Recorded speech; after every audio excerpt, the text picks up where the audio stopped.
आप किसी गरीब घर में पैदा हुए हो, इसमें आपकी कोई गलती नहीं। मैं भी एक गरीब घर में पैदा हुआ, इसमें मेरी कोई गलती नहीं। पर यदि मैं उस गरीब घर में उस गरीबी के साथ ही मर जाऊंगा तो वहां मेरी गलती है।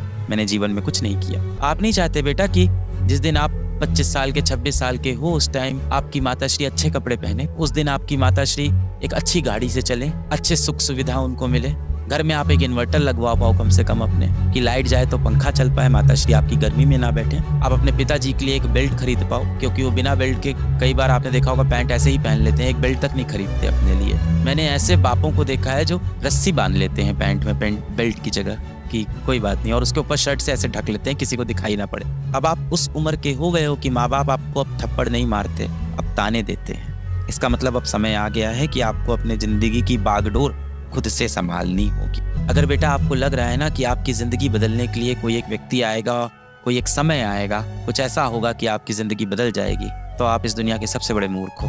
जिस इंसान को भी लगता है ना कि उसकी जिंदगी कोई और बदलने वाला है, उस इंसान ने कभी आईना नहीं देखा है। आपकी जिंदगी सिर्फ एक व्यक्ति बदल सकता है, आप खुद।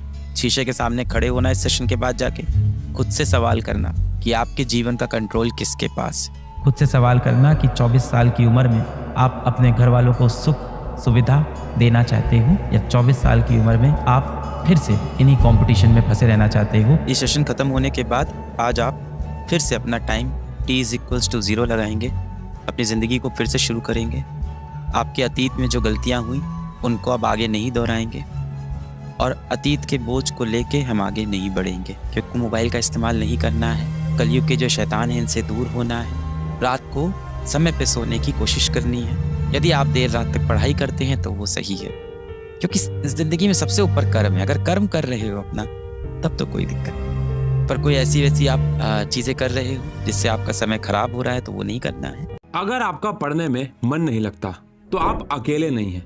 इसके पीछे बहुत सारे कारण हैं, लेकिन इसके बारे में कोई बात ही नहीं कर रहा है। सिर्फ और सिर्फ ब्लेम किए जा रहे हैं कि तू पढ़ता नहीं है, तू पढ़ता नहीं है। एक रिपोर्ट के अकॉर्डिंग 81% स्टूडेंट्स पढ़ाई को लेके एंजाइटी और स्ट्रेस फील कर रहे हैं। वो बुक्स तो खोल रहे हैं लेकिन पढ़ने का मन नहीं कर रहा। लाख बार डिसाइड कर लिया कल से पढ़ूंगा, लेकिन फिर मोटिवेशन खत्म हो जाती है या मोटिवेशन आती ही नहीं है। डिस्ट्रैक्शन आता है, आलस आता है, माइंड जो है वो कोई ना कोई बहाने ढूंढने लग जाता है। पता भी है कि पढ़ाई इंपॉर्टेंट है, फिर भी नहीं हो पाती। लाख बार मन को समझा लेते हैं, लेकिन फिर कहीं ना कहीं मन जो है किसी और डायरेक्शन में भाग जाता है। तो जब आप पढ़ाई कर रहे होते हो, बैठ के पढ़ रहे होते हो, तो आपके ब्रेन का एक पार्ट एक्टिवेट हो जाता है जिसको प्री फ्रंटल कॉर्टेक्स कहते हैं। यही वो है जो डिसाइड करता है कि आपको किस चीज पे फोकस करना है और किस चीज पे नहीं। जब आप पढ़ाई कर रहे होते हो तो ये छोटे छोटे डिसीजन लेता है, छोटी छोटी जगहों पे, चाहे वो न्यूमेरिकल हो चाहे वो थ्योरी हो। छोटे छोटे डिसीजन लेने की वजह से ये हाईली एक्टिव रहता है, जिसकी वजह से आप मेंटली थका थका फील करते हो। और ये थकान जनरली तब ज्यादा फील होती है जब आप किसी चीज को कर रहे हो जिसमें आपका इंटरेस्ट ना हो, जैसे कि पढ़ाई,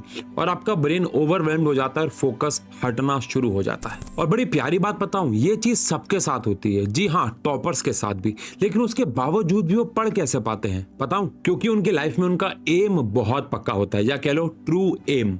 और ये हमारी पहली टिप या कह लो पहला स्टेप है, फाइंड योर ओन एम, यानी अपना असली उद्देश्य जानो। इससे रिलेटेड मैंने एक बहुत प्यारी बात प्रेमानंद जी महाराज जी से सुनी थी, एक बार आप भी सुनो। उद्देश्य में बहुत बड़ी ताकत होती है।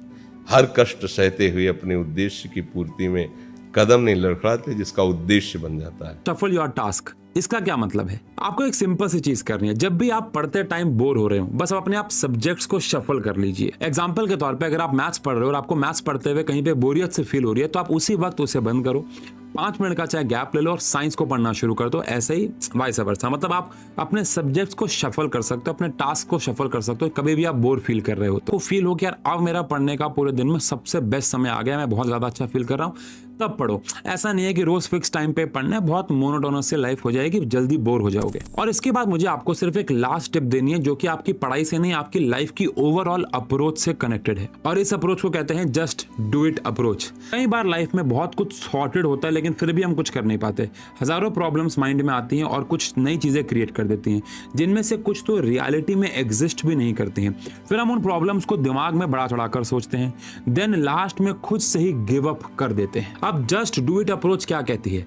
ये सब सोचना नहीं है, बस कर देना है।